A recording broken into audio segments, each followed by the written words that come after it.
Hello friends, আবার একটি নতুন ভিডিও নিয়ে চলে আসলাম তোমাদের কাছে।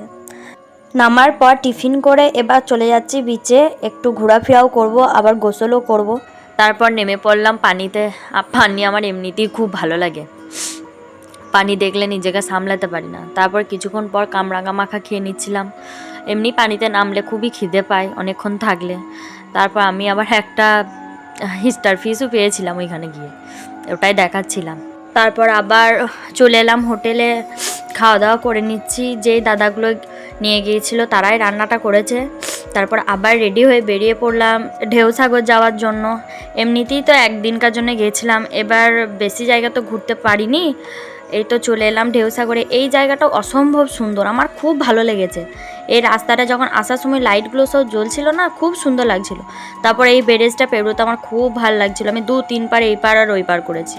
এখানটা দেখো, এখানটা এত সুন্দর হাওয়া দিচ্ছিল কি বলবো। তারপর খেয়ে নিলাম একটা ম্যাঙ্গো শেক। সত্যি ম্যাঙ্গো শেকটা খুব সুন্দর খেতে ছিল, আমার পার্সোনালি খুব ভালো লেগেছে। এখানে অনেক কিছুই ফাস্টফুডের দোকান ছিল, অনেক রকমের খাবার ছিল এখানে। তারপর এখান থেকে কিছু কেনাকাটা করে নিলাম বাড়ির জন্য, নিজের জন্য। তারপর আবার একটা আইসক্রিমের দোকানে চলে গেলাম। দেখতেই পাচ্ছ এটাকে কি আইসক্রিম বলে, সব কমেন্টস করে জানাবে কিন্তু। এইটাতে আমার খুব মজা হয়েছে কিন্তু। তারপর ওইখান থেকে বেরিয়ে পড়লাম আবার বিচে যাওয়ার জন্য। বিচে এসে এই তো মাছ, আমি কিছু খাইনি কারণ আমি তো আর কাঁকড়া খাই না, আর ওই তেলেতেই সব মাছগুলো ভেজে দিচ্ছিল, ওই জন্য আমি কিছু খাইনি।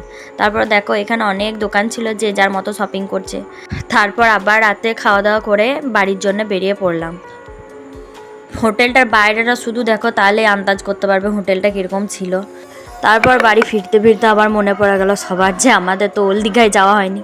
তারপর চলে গেলাম ওল্ড দীঘা। ভাড়া যখন দিয়েছে ওসুল তো করেই ছাড়বো না। তখন কত রাত ছিল দাঁড়াও তোমাদেরকে টাইমটা দেখাই, তাহলেই তোমরা বিশ্বাস করবে যে কটা বাজছিল। ওইখানে একটা লোকও ছিল না আমরা ছাড়া। তারপর এবার আমরা বাড়ি আসার জন্য উঠে পড়লাম, সব বাসও ছেড়ে দিল। ওইখান থেকে আসার পর থেকেই আমার শরীর প্রচুর খারাপ। তোমরা হয়তো আমার ভয়েসটা শুনেই বুঝতে পারছো। প্লিজ তোমরা একটু ম্যানেজ করে নিও, ঠিক আছে? এই ভিডিওটা এই পর্যন্তই, আবার কোনো নতুন ভিডিও নিয়ে আসবো। টাটা।